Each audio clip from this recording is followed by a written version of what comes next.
What's up, people of YouTube? I'm Karsatowski and welcome back to the Karsatowski Bowling YouTube channel. So in today's PBA Bowling Breakdown, I'm going to be reviewing the 1991 PBA Quaker State Open. So let's get on to the title match. We have the title match of the 1991 PBA Quaker State Open featuring Amleto Monticelli versus Mike Edwards. Now, one of my more recent bowling breakdown videos had a Mike Edwards in this very tournament 6 years prior, and I'm not going to spoil what happens. Go watch that video before or after this one, whichever you choose. But this is the second time that Mike Edwards has made the title match in this event in 6 years. And he's going up against one of the best bowlers of the 90s, Amleto Monticelli, and both players start off with a strike.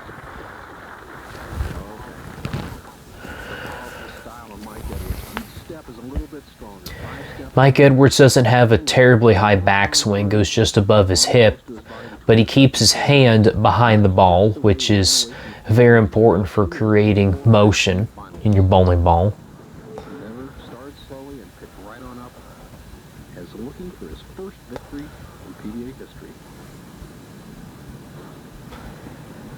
Pretty smooth game overall. This was pretty much right about the time that reactive resin was starting to become a thing. And if you look in this match compared to the previous Quaker State Open video that I made, the ball motion is pretty much about night and day comparing. Both Mike Edwards and Mike Durbin were playing fairly straight. And here you can see, and the bowling balls are having very subtle ball motion, but here these bowling balls have a lot more action down the lane. And you're about to see it right here with Amleto's second shot. Further inside, doesn't have quite high back end motion that we're used to seeing today, but you know, these were the first reactive resin bowling balls, and that is a Rhino that Amleto's using. That was a very common reactive ball in the early 90s. And Amleto, I think, has been with Ebonite for, I guess, about 35 years at this point, maybe longer than that. And he's pretty much had that same style his entire bowling career as well, and he gets a light mixer, can opener strike. So he starts off with the turkey, and Mike Edwards is hoping to do the same, followed up with a double. I think this is going to be a bit of a higher scoring match than the previous Quaker State Open was, mostly due to the newer equipment and more miss area, for sure. Like, obviously with the older equipment that they would use in the 80s, you had to be a lot more precise, but with the reactive, you got a lot more miss area. But with the higher miss area, the balls just have more motion on them, and they can have a lot more pin carry. Oh, Mike Edwards, I thought at first he had a double, but yeah, I missed him picking up that spare in the second frame. He gets a wall shot, carries that 5-pin.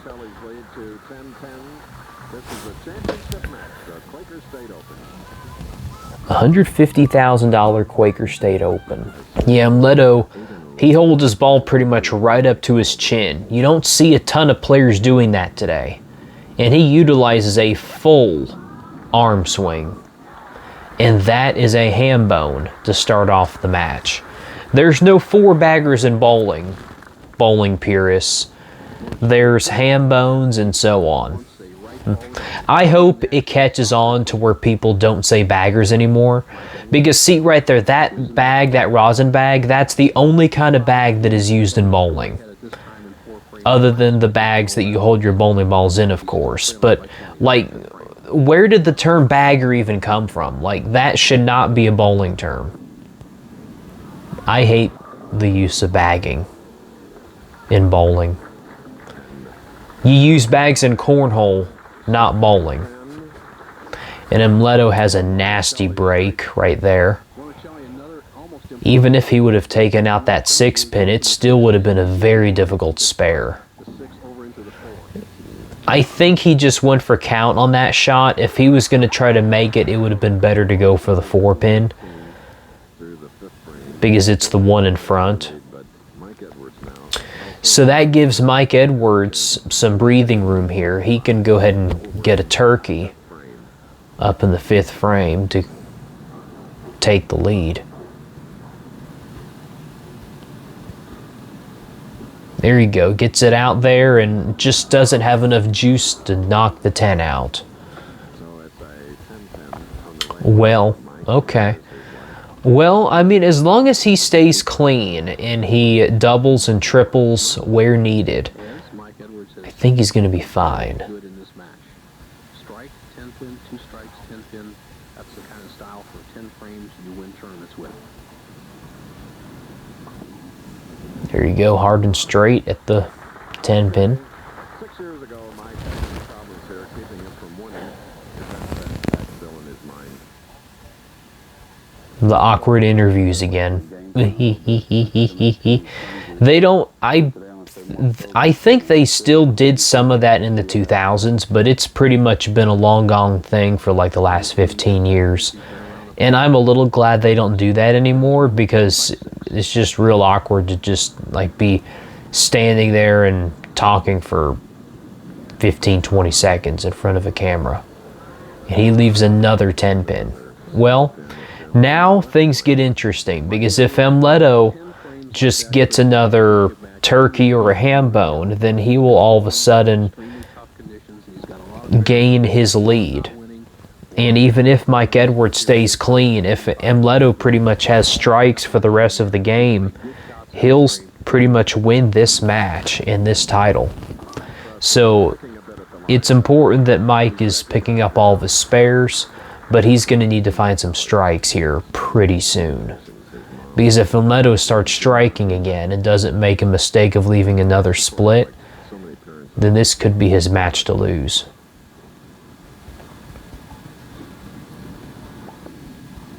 Ooh, and that was that from here that looked like kind of a tight angle. That ball did not hook very much down lane, but it hooked early enough to where it can hold line.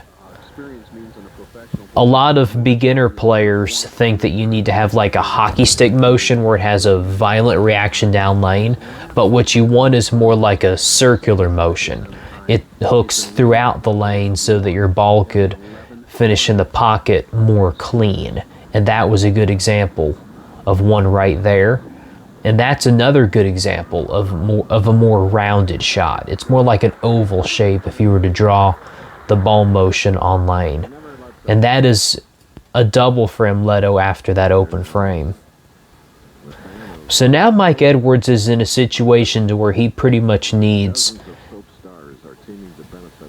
to strike more consistently. He's got to figure out a way to kick out that 10-pin, which he does on that right lane. Now for the left lane.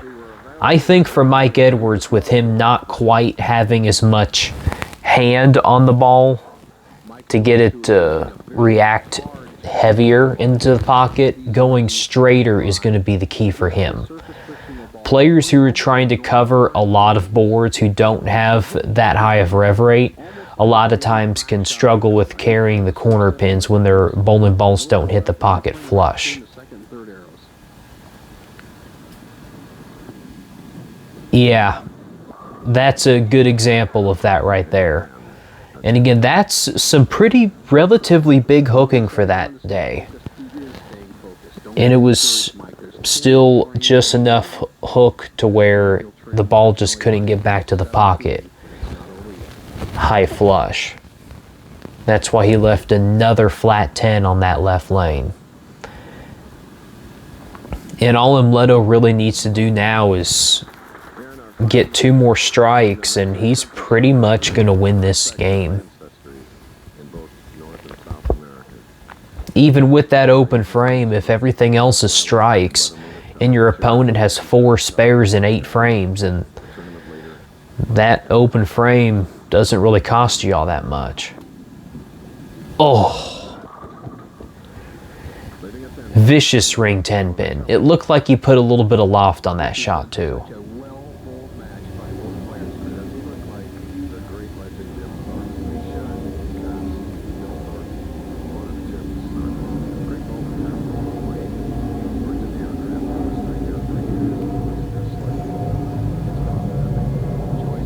So who's Bill Thorpe? Is he the proprietor of the place?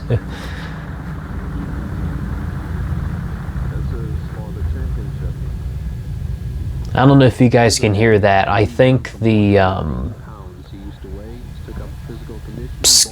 the Starlink satellites are above me. I almost said Skynet satellites, but that's a completely different thing. And we should all be concerned if it was Skynet above us, which fortunately it's not. Okay, oh my goodness. He basically did the exact same thing when he left the 4-6-10, and now it's the 6-7-10. And this is a much more difficult spare to pick up. Good grief. Yeah, he pretty much has to go for, oh my gosh. Wow. Now, folks at home, that would have picked up the big 4, by the way. If Imleto would have thrown that exact same shot, look at this. That would have been super close to picking up the big 4. It probably would have just whiffed it, but that right there is going to keep Imleto in the lead.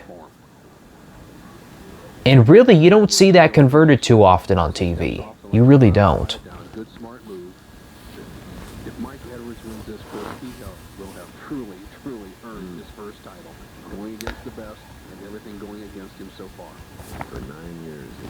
Okay, well, Mike Edwards pretty much needs to strike from here on out to have a chance to win this.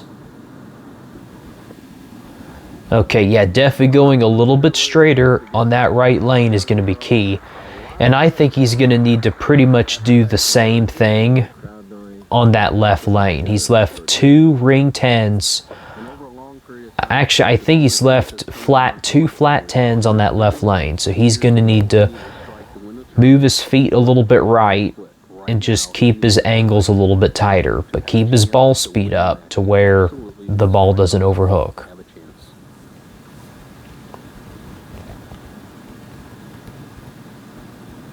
He's getting it out to that spot, and it kicks out the 10 that time.